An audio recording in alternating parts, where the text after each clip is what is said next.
그동안 우리와 함께 신앙생활을 하셨던 우리 박은나 집사님, 그 전주까지만 해도 우리와 함께 예배를 드리셨는데, 그런데 갑자기 쓰러지셔서 병원에 한 2주간 정도 누워 계시다가 결국은 우리 곁을 떠나고 말았습니다.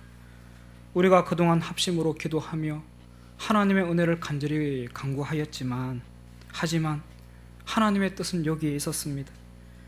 이제 집사님은 너무나 좋은 곳, 저 천국에서 하나님 품 안에 안겨 참된 평안과 안식을 누리고 계실 것입니다. 참으로 많은 성도님들께서 장례에 참석하시어 함께 아파하고 슬픔을 나누고 위로하는 일에 동참해 주셔서 감사를 드립니다. 그리고 지난 금요일 저녁, 그동안 담임 목사님께서 여러 가지로 많이 피곤한 가운데 계셨는데, 또한 갑자기 응급실에 가시게 되고, 그리하여 어제 시술을 잘 마치시고 이제 회복되는 가운데 있습니다. 우리가 지속적으로 기도를 해야 될 것입니다. 또한 성전 건축도 계속 진행되는 가운데 있습니다. 우리가 이러한 때일수록 의기소침해 하기보다는 더욱더 뜨겁게 기도하며 더욱더 하나님을 찾고 찾아야 될 것입니다. 진정 우리가 의지할 곳은 하나님밖에 없는 것입니다. 또 우리 성도님들 가운데서도 지난 한 주간 몸이 불편해서 병원에 입원한 청년, 또 성도님 계시고, 아침에 또 급하게 응급실 가신 권사님도 계시고, 지속적으로 통원 치료하면서 회복 중이신 성도님들 계신데, 진심으로 우리 모두가 강건의 복을 누리게 되기를 축원합니다.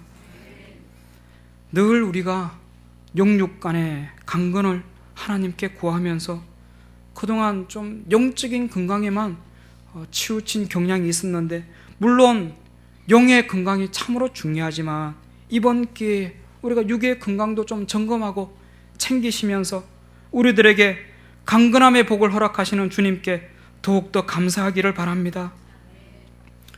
건강이라고 하니까 생각나는 이야기가 있는데요, 언젠가 기도의 시간에 또 나누었던 이야기 같은데, 제가 어느 금요일 날 밤늦게 차를 타고 강변로를 타고 쭉 가다가 양화진 아래쪽으로 빠지게 될 그런 일이 있었습니다. 친구 목사님이 갑자기 볼 일이 있다고 급하게 전화를 해서 밤늦은 시간이지만 급한 일인가 보다 차를 타고 나왔다가 가는 도중에 또 안 봐도 되겠다 이렇게 전화가 와서 투덜거리며 급하게 양화진 쪽으로 차를 몰아서 빠지게 되었습니다. 그런데 갑자기 양화진 그 올라가는 계단 아래쪽에서 어떤 사람이 차를 세워라 손짓하면서 어눌한 동작으로 제가 몰고 가는 차 쪽으로 다가오는 것이었습니다. 그래서 급히 차를 세우고는 내려서 무슨 일인가 여쭈어 보았더니 이분이 거의 말씀을 못 하시는데 병원 이렇게 외치는 것 같았습니다.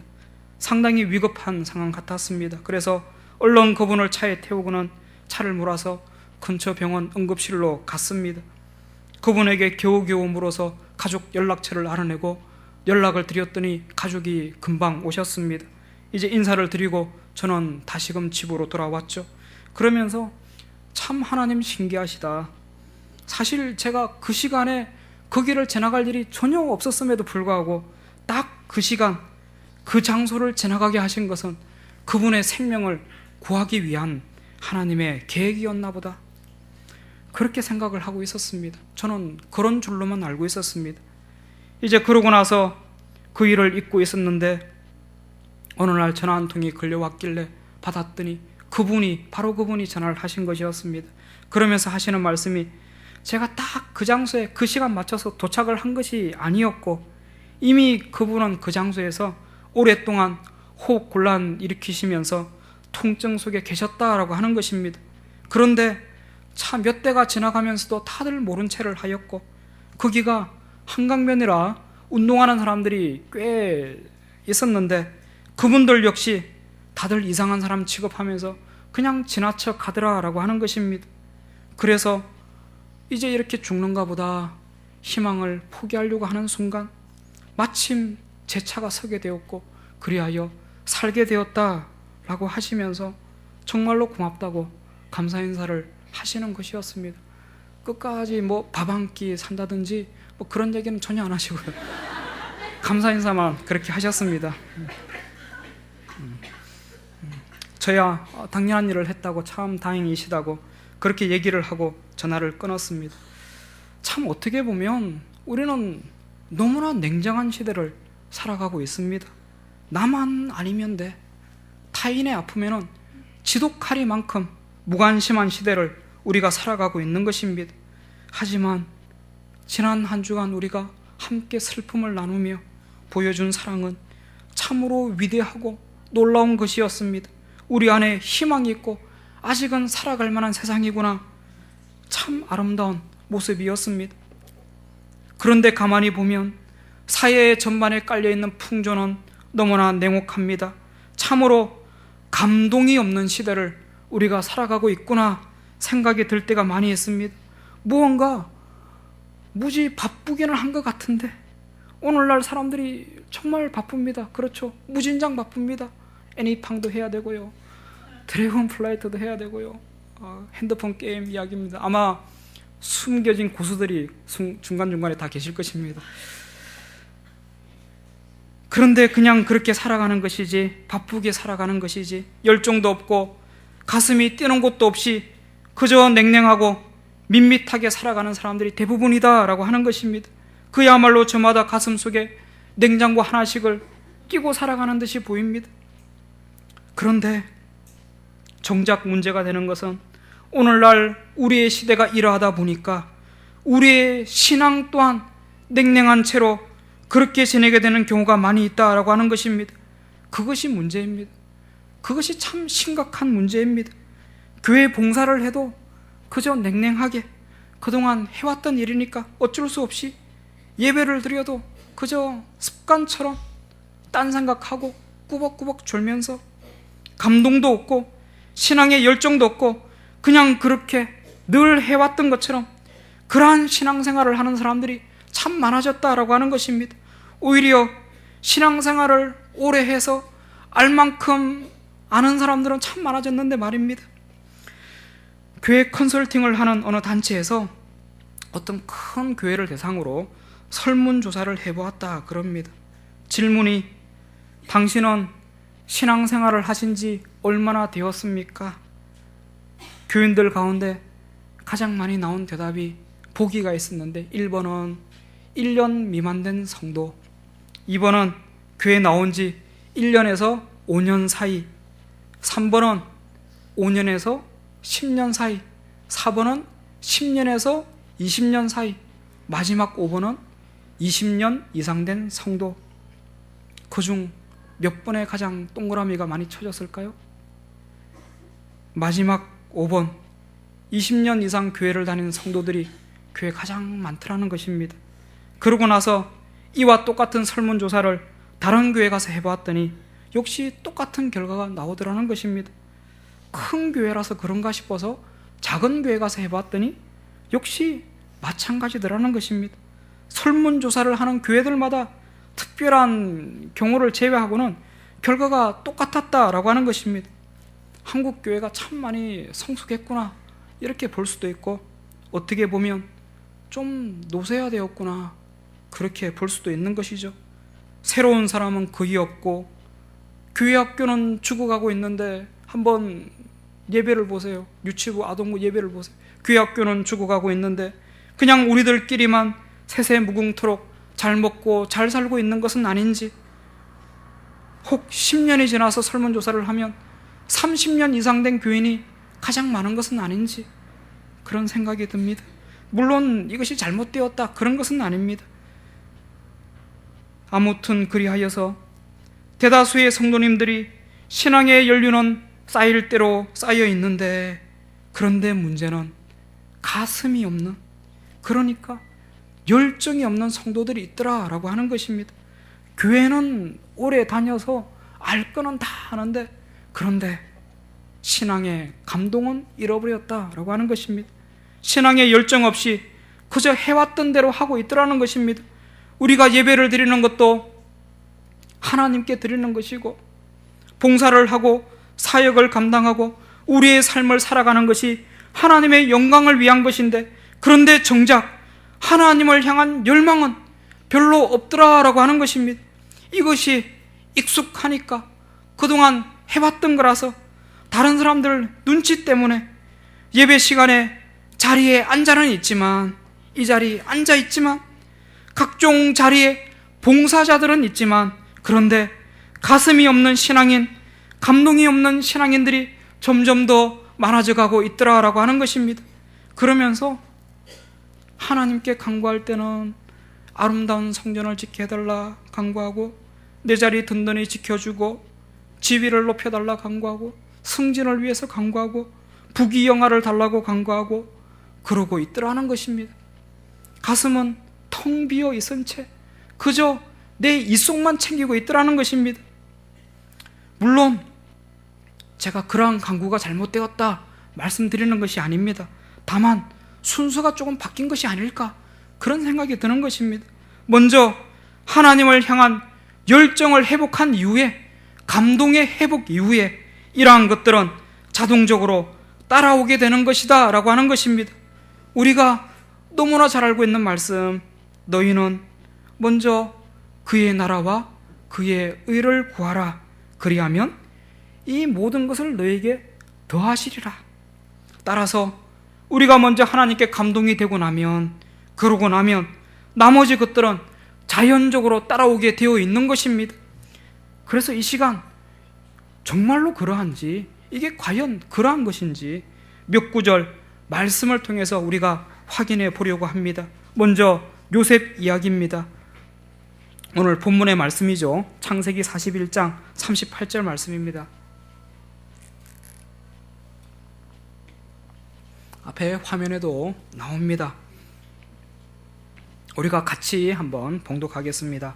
바로가 그의 신하들에게 이르되 이와 같이 하나님의 영에 감동된 사람을 우리가 어찌 찾을 수 있으리요 하고, 그러니까 요셉이 어떠한 사람이었는가 보니까 하나님의 영에 감동된 사람이었다 하는 것입니다. 비록 그의 인생은 참으로 험난하고 억울한 일도 무수히 많이 당하고 굴곡이 많은 인생이었지만, 그러나 그는 하나님의 영에 감동된 사람이었다라고 하는 것입니다. 자, 그리하였더니 42절 말씀 보니까 바로가 자기의 인장반지를 빼어서요 요셉의 손에 끼워주고, 세마포 옷을 입혀주고, 금사슬을 목에 걸어주고, 요즘에 금값이 장난이 아닌데 이런 거 나도 한번 걸어봤으면 하시는 분들 계실 텐데, 결국 그리하여서 애굽 온 땅의 국무총리가 되었다라고 하는 것입니다. 그런데 중요한 것은 요셉이 이렇게 애굽 나라의 총리가 되고 엄청난 부를 얻기 이전에, 그 이전에 먼저 어떠한 사람이었는가? 하나님께 감동된 사람이었다라고 하는 것입니다. 이제 사무엘상 16장 13절 말씀을 찾아보겠습니다. 앞에 화면에 나올 것입니다. 거기에는 다윗을 왕으로 세우는 그런 이야기가 나오는데요, 같이 읽겠습니다. 사무엘이 기름 뿔병을 가져다가 그의 형제 중에서 그에게 부었더니 이날 이후로 다윗이 여호와의 영에게 크게 감동되니라. 사무엘이 떠나서 라마로 가니라. 다윗이 왕이 되기 이전에, 그 이전에 먼저 어떠하였냐면, 다윗이 여호와의 영에게 크게 감동되니라. 다윗이 왕이 되기 이전에 먼저 하나님의 영에 감동된 사람이었다라고 하는 것입니다. 그래서 오랜 세월이 지난 지금까지도 다윗은 이스라엘의 영웅으로 기억되고 있는 것입니다. 따라서 왕이 되는 것보다 더 중요한 것은 하나님의 영에 감동되는 것입니다. 우리가 일일이 다 말씀을 찾아보진 않겠지만 다윗 이전에 사울도 마찬가지고요, 다윗 이후에 솔로몬도 마찬가지입니다. 다들 왕이 되기 이전에 먼저 하나님의 영에 감동케 되는 말씀이 나옵니다. 솔로몬 같은 경우는 하나님께 지혜를 구하게 되고요, 그로 말미암아 다른 사람들까지도 감동시키는 그런 일을 감당케 되어집니다.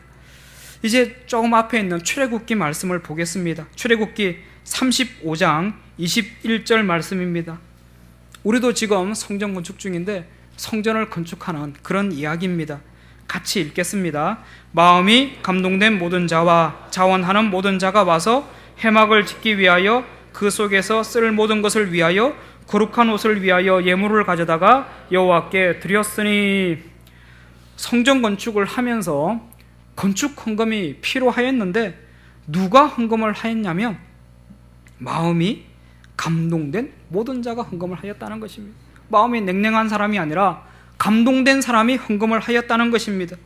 조금 더 밑에 있는 26절 말씀 보면 마음에 감동을 받아 슬기로운 모든 여인은 염소 틀로 실을 뽑았으면, 이제 실을 뽑아서 이제 장막도 만들고 이렇게 하게 되는데요.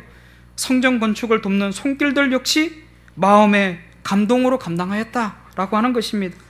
그 밑에 있는 34절 말씀입니다. 브살렐과 오홀리압이 하나님의 성전 짓는 일을 책임을 졌는데 보니까 오홀리압을 감동시키사 그렇게 나와 있습니다. 그들 또한 냉랭한 마음으로가 아닌 하나님의 감동으로 감당하였다라고 하는 것입니다. 이것은 출애굽한 이후에 이제 광야에서 하나님의 성막을 짓는 그런 이야기였습니다. 그런데 이후에 솔로몬이 성전을 짓는 이야기라든지 포로기한 이후에 이제 성전을 재건할 때라든지 모두 다 하나님의 감동으로 감당하였던 것을 보게 됩니다. 돈이 많아서도 아니고요, 시간이 남아 돌아서도 아닙니다. 성전 건축은 하나님의 감동으로 감당하는 것입니다. 정말 그렇습니다. 우리도 돈으로 성전 건축하는 거 아닙니다. 돈이 아무리 많으면 뭐 하나요? 우리가 벼락부자가 되고 적금 타고 갯돈 타고 복권에 1등 당첨되어도 그래도 그것을 내가 내 손에 꽉 쥐고 있는데 그것이 성전 건축에 무슨 소용이 있나요? 진정 하나님의 영에 감동됨으로써 성전 건축을 감당케 되는 것입니다.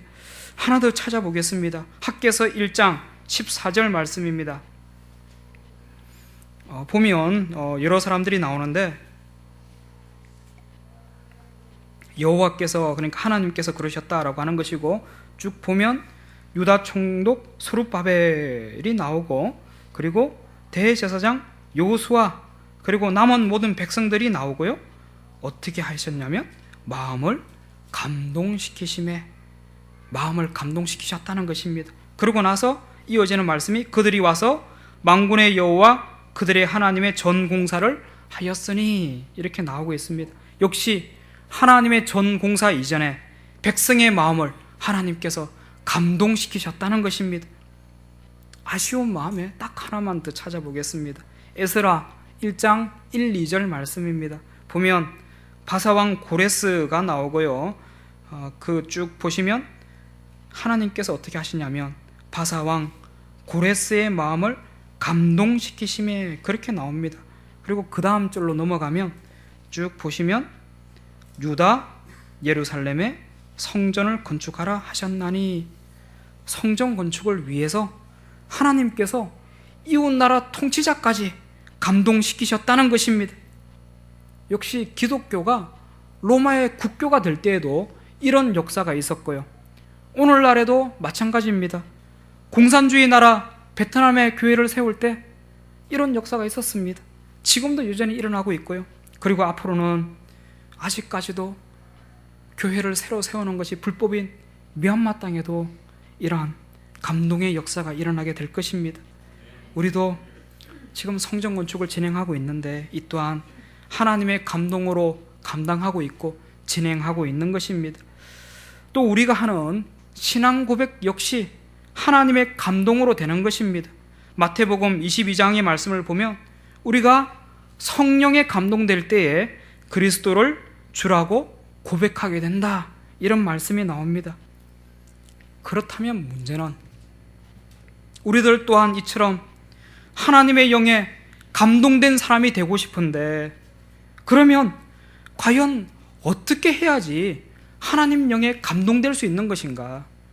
우리의 성전 건축을 아름답게 이끌고 또 오늘 본문의 요셉처럼 우리의 지위를 높여주고 우리에게 풍성한 복과 놀라운 복을 안겨주는 복의 원천, 진정 우리 안에 참된 신앙 고백을 가능케 하는 그 원천인 하나님의 영에 감동되는 것은 어떻게 해야지 되는 것인가?